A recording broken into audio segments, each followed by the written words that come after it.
Hey, Scott Jordan, Mark Warner for Jancast number 184 for Thursday, February 6, 2025. And we have a special guest with us, Laurie Sewell from Servicon. As you can see her logo behind her. Good morning, good afternoon, Laurie. Thanks for joining us. Thank you. Let me Pleasure give, to be here. let me give a little brief intro. So our special guest is our current ISSA president and president of CEO of Servicon, a leading provider of environmental sustainable cleaning and maintenance services specializing in complex facilities, especially in complex facilities such as healthcare, aerospace, and commercial environments. So that's a mouthful. That's a lot. And Laurie and I know of ourselves from back in the day at ISSA, but we'll cover that in a little bit. Mark, you've got some breaking news that we need to cover first, though, about how great the economy is going to be for the cleaning industry, right? Well, so here is kind of interesting, just to dovetail with our conversation a little bit. One of the things that's happening with the stoppage of communication between the CDC and the World Health Organization is that a lot of people are going to be relying very, very heavily on people involved with the janitorial and sanitary maintenance industry for their info. So you think about it, just like COVID was a terrible thing for the world, but it was an event that put the cleaning industry on the forefront, on center stage. And so a lot of questions were coming to folks like us regarding what to do about COVID. And I think that this is what's going to happen again with this kind of change, is that folks like us that are involved with the industry are probably going to be raised up to the forefront again and asked our questions and opinions about things like infectious diseases, which anybody that knows me, Laurie, knows that that's what I love to talk about when I'm just like mowing the grass or chatting with people. It's like, hey, what infectious diseases do you know about today? You know, it's my thing. I don't know. It's weird. But anyway, all of that kind of sets the stage for what everybody's been predicting in terms of growth within the industry, Scott. We've been seeing some press releases coming out from ISSA Media regarding $36 billion worth of revenue flow through the cleaning industry by 2028. Like, wow, that's awesome. You know, it's one thing to try to grow a business in a shrinking market, but if the market's expanding, it certainly makes it easier to grow your business. And that's whether you're a supply chain or a service provider. You know, when the market's expanding, we all get to expand with it. Rising tide raises all ships, right? So that's kind of cool. And Klein Research just did a study, and I was actually part of that study. And their whole prediction of growth kind of supports this industry growth prediction from ISSA Media. So there's a couple sources of people that are much smarter than me, Laurie, that are saying that this is growing. So that makes us pretty happy. Yep. Cool. And the other thing is we've got, talking about the limelight thing there, Scott, just to stay on that topic. We're going to get thrust in the limelight again in March. That's International Cleaning Week. So that's pretty exciting too. A whole lot of things going on that dovetail with that. There's the conference in Baltimore that we're engaged with, the National Facility Manager and Technology exposition, along with the Clean Buildings Conference. So that's happening during that week. And then the ISSA Advocacy Fly-In in Washington, D.C. Are you going to that, Laurie? I am. Will I see That's you? awesome. That's awesome. I have a lot of friends going there, so if I don't make it, and somebody comes up and taps you on the shoulder and said, Mark says hi, you'll know it was me, but I couldn't make it. But we'll see. Yeah, good. Okay, well, getting back into the show, Laurie, I did that fast read of your company info, but why don't you tell us a little bit about what you do and what your company does, and then we can get into some of our history as far as district directors a long time ago. But tell us more those about old titles back in the day, right? That's right. Yeah. So tell us what does Servicon do? So Servicon is a facilities maintenance solutions company. So we actually have a cleaning contracting business. We have a small portion of our business that does facilities maintenance and technical solutions. And then we also have a supply division, a distribution house. I was a distributor director many years ago with you, Scott. We are in 13 states now. We started in in Southern California. We celebrated our 50th anniversary 2 years ago. And we employ about 2,500 people across the country. And we're primarily in the sectors of defense and aerospace, because we started in that. Our founder was an ex-Air Force officer. And in healthcare, we do a lot of government municipalities. We actually do some studios down the street from us, but mostly what we like to refer to as complex environments and critical spaces, life science, again, GMP cleaning, and also in space technology, clean rooms. So anything that's difficult or challenging, or has a third-party agency involved, or a lot of documentation involved, that's kind of where we shine and where we focus our efforts. Well, nice specialized niche you got there, so that you're not competing with cleaning 7-Elevens or anything. No, that's not our gig.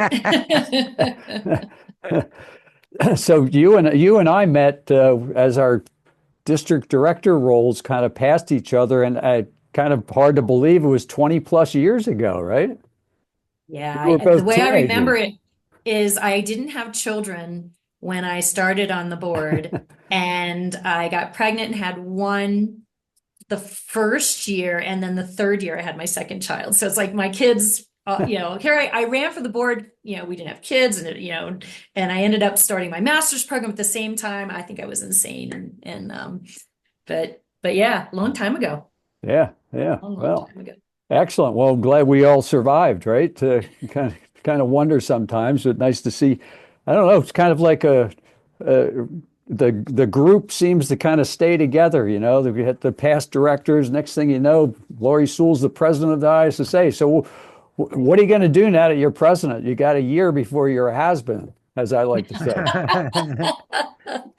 Oh boy, it's interesting. There's ISSA has such an incredible staff. Really, the staff is really the team that does the work. I mean, we guide the team. I think you remember from being on the board and guide them. We recently finished some new strategic planning activities that happened last year that will, ideally take us through 2030. And so that was a little bit of a heavier lift last year. This year, obviously, we'll continue to refine that and ensure that we're on target, as well as address things that happen. And the environment's changing so rapidly.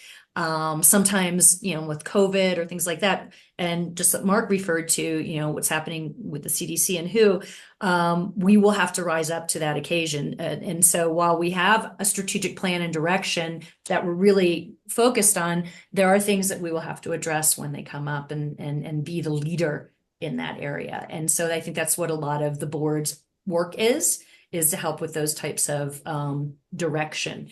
I have and I think John, the executive director, and the rest of the group knows that I have a real heart for developing people in the industry and developing and bringing in young people and pathwaying to careers. So that's something that I'm always adding when, we're working on plans or initiatives. I'm always that voice, one of the voices in the room, I think, talking about that, because I really got my start with the ISSA with the Young Executive Society many years ago. And that's how I started my activity in the with industry association.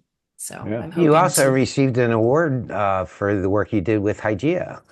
And Hygieia is actually something that was presented while I was on the board at ISSA. And so I felt as though I was maybe part of the birth of Hygieia, but I remember even going through the name of it and where it came from. But the award, was that primarily for the mentoring that you were doing with folks? I think it was more for just the work in general that I did with the industry. And I also do a lot of I do some mentoring, but I also do a lot of speaking and at women's seminars and talking about women in leadership, very frankly, about women in leadership, and share my experiences and my path. So I think probably for that, and for just funnily enough, I mean, Linda Silverman, previous president of ISSA and really one of the founders of Hygieia, she and I asked about that 20 some years ago, we were like, we should have a women's network, and it just didn't really go anywhere. So I was really glad that when you were on the board, Mark, that was a kind of a fruitful, fertile soil for that idea to come around and actually really spring. And boy, is it just grown tremendously. It sure has. It's neat to watch that growth too. So I've actually been an ambassador for IGEA. Scott knows I've talked to our office people here about attending the free seminars and webinars, and the sales staff that are supporting. And by the way, you don't have to be a woman to support IGEA, right? Exactly. So just really be supportive of the concept. So it's pretty cool stuff. It's great content. We have a big library now of resources that are accessible to any member.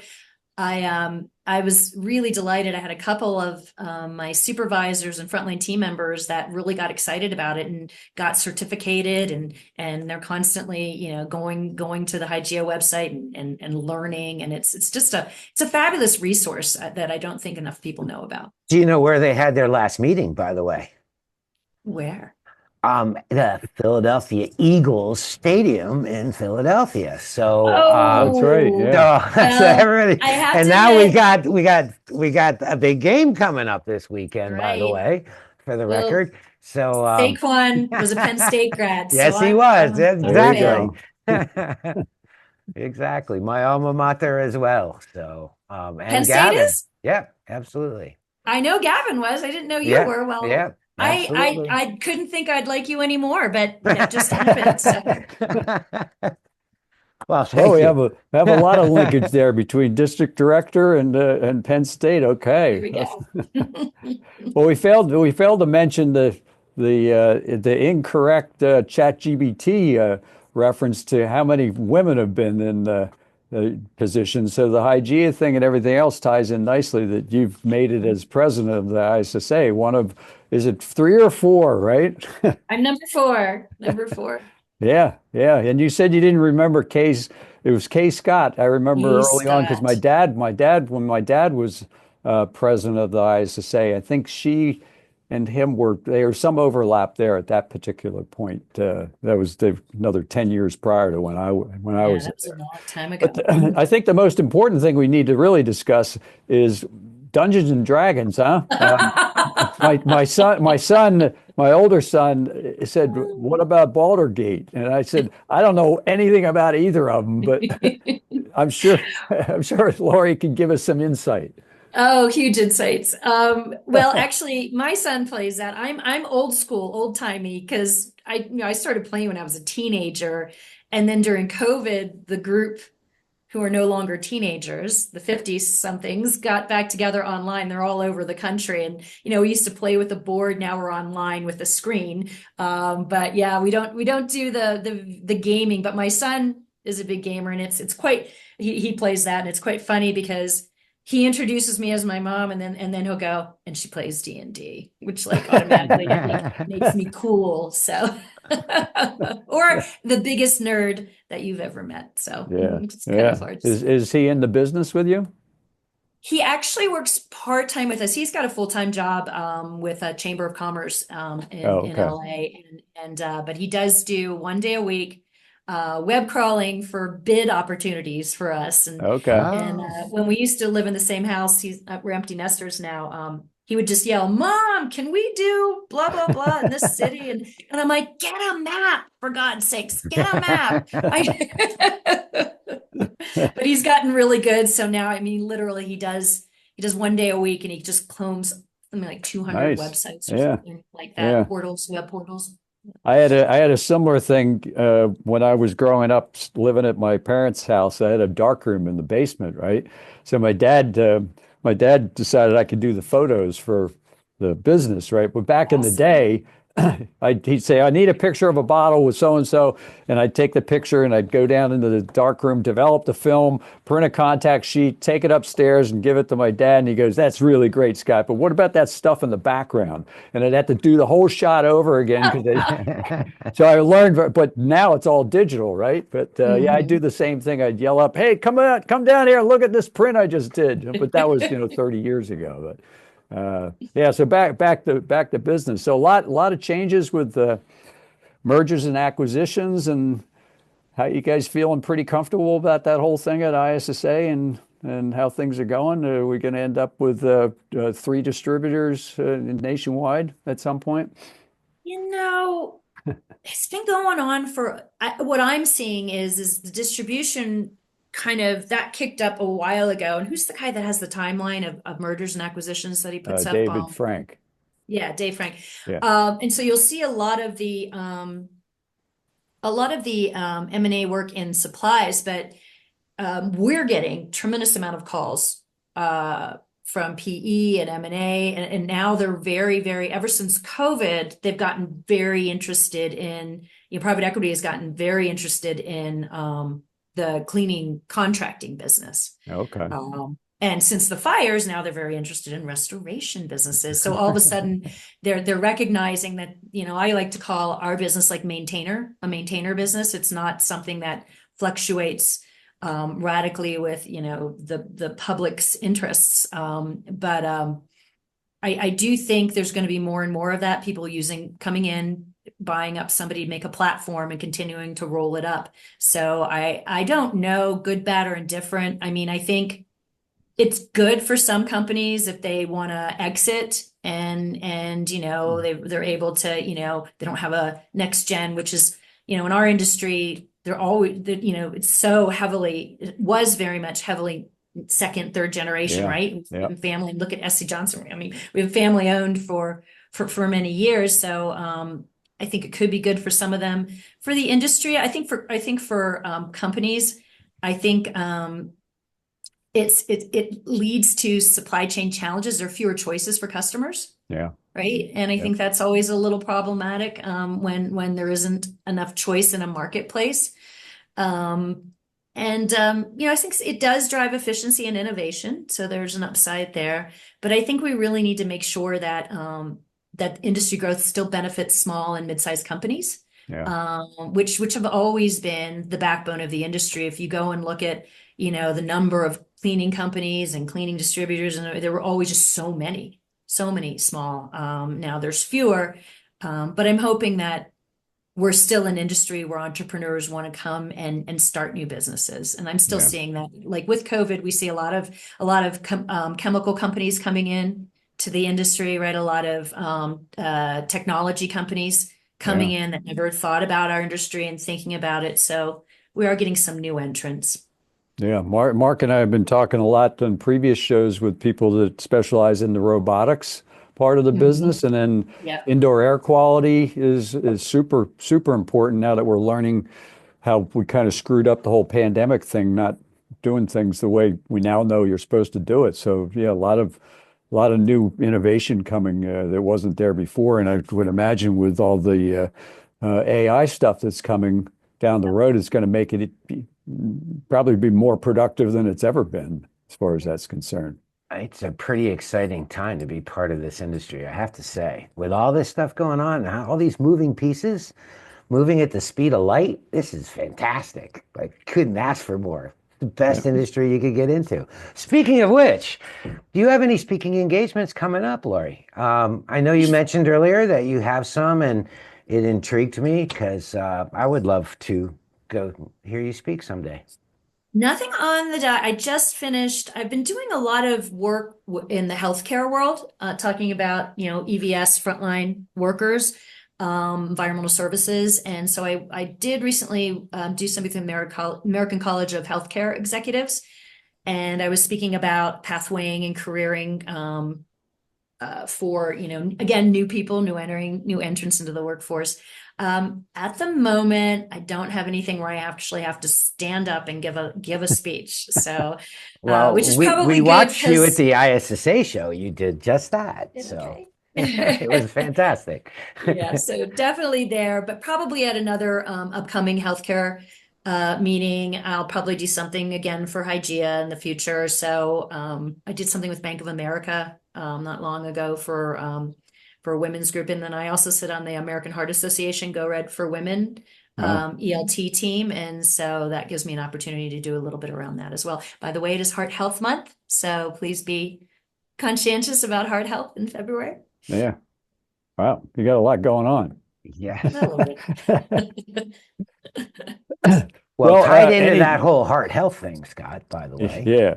Well, So Gavin's been talking a lot about the whole safer choices, healthy people, healthy buildings, and that's Right. got to be good for heart health too, right? So we should add that to the byline: healthy building, healthy 100%. people, healthy heart. And There you and go. healthy lungs in particular. There you go. yeah. Yeah. Well, let's hope some of the changes in the big government is going to affect safer choice. I just had to pay my my renewal fees for all my safer choice products, and it'd be a shame if they just kind of killed the whole program off. But haven't heard anything along those lines yet. Yeah. I mean, the good news is we have the grant and we're able to do the work Yeah. now, Yeah. so hopefully we'll be able to do some good work until everything gets settled out with, what it's going to look like. Yeah. Good. Well, thank Scott, you very by much. the way, Go ahead, Mark. she doesn't have anything on her plate there for speaking agenda, so we can have her back over and over again on Jancast, because this has been a great conversation. Yeah. We appreciate you joining us very much. Any closing comments you'd like to make, Laurie? Some tips on D&D or anything else? Let's see. Well, I would say, being just recently through the fires in Los Angeles, that understanding what you can and can't clean yourself when it comes to fire damage or things like that is really important. Restoration companies, you really need to bring them in when you have anything like that, when you have any floods or fire, anything like that.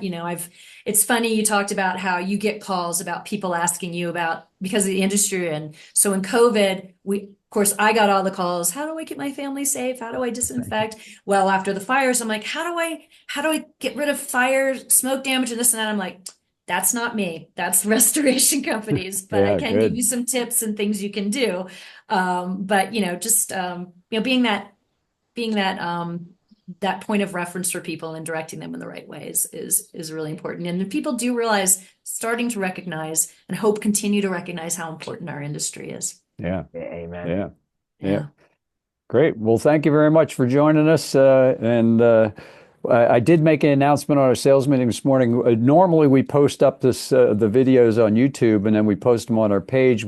We're going to go kind of old school and start posting them as audio podcasts, which is the way we started in 2004 with this program, because you couldn't publish video online back then. Right. So you'll be able to subscribe to the podcast as well as watch it on the YouTube channel or on our webpage. But appreciate you joining us very much, and we'll send you a note when the show is up and running, but it'll be this Thursday. And thank you very much. And we will see you sometime soon. It was lovely talking with you guys. Thanks. Have a great Thank you, week. Laurie. Great. Thank you. And go Eagles. Yes.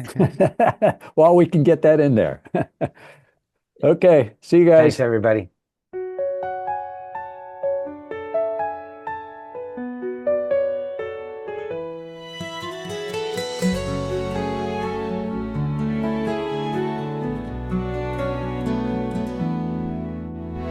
Tune in to Jancast, time to clean the air.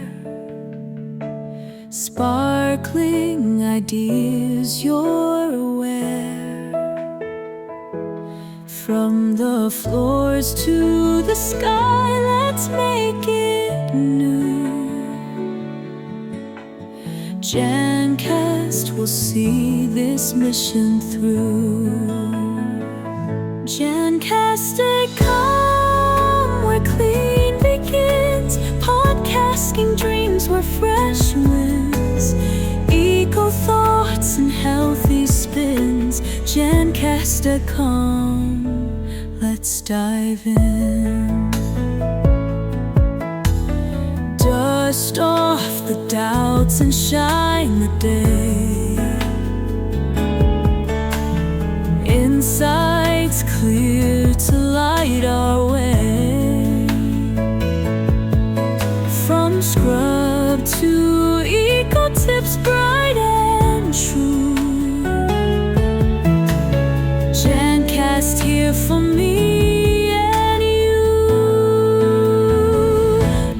Jancast.com, where clean begins. Podcasting dreams where fresh winds, eco thoughts and healthy spins. Jancast.com, let's dive in.